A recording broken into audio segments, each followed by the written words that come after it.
Good morning बच्चों, कैसे हो आप लोग। आशा करता हूँ आप सभी लोग ठीक होंगे।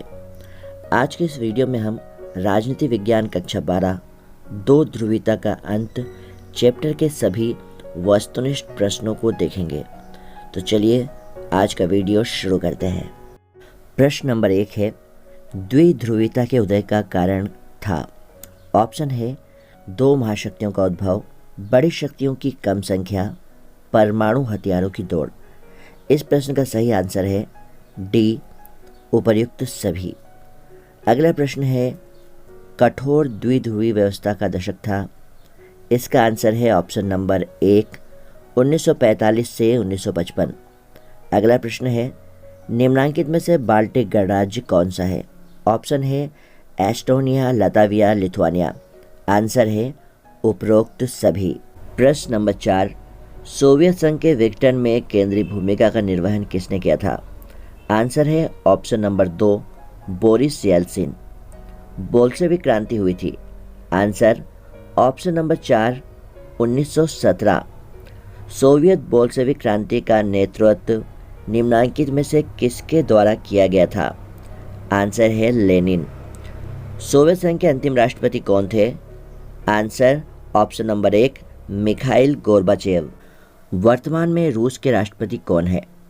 आंसर है व्लादिमीर पुतिन।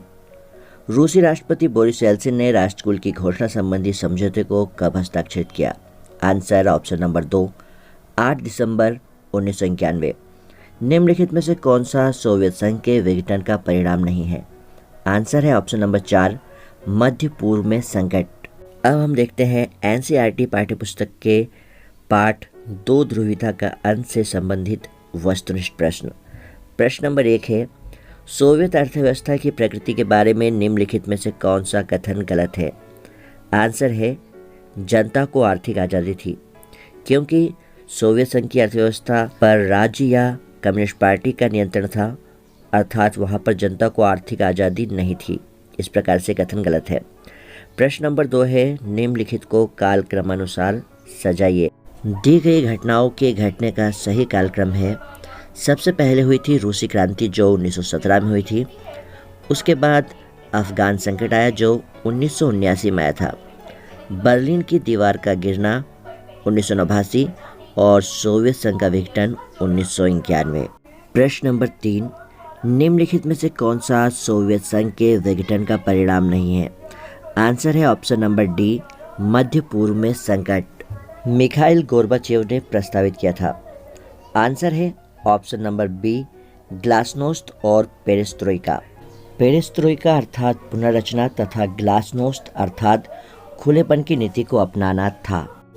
एक ध्रुवी विश्व व्यवस्था के उदय का कारण था। आंसर है सोवियत संघ का विघटन। भारत की पूर्वी अवलोकन नीति का लक्ष्य है। आंसर है ऑप्शन नंबर सी, आसियान देशों के साथ घनिष्ठ संबंधों के लिए। प्रश्न नंबर 4, यूएसएसआर के विघटन से विश्व की राजनीति हो गई थी। आंसर है एक ध्रुवीय। रूस द्वारा अफगानिस्तान में हस्तक्षेप का आधार था। आंसर है ऑप्शन नंबर 2, प्रमुखता का अधिकार। अगला प्रश्न है, बोल्शेविक क्रांति हुई थी। आंसर है 1917 में। अब देखते हैं पिछले साल की प्रश्न बैंक के महत्वपूर्ण बहुविकल्पी प्रश्न।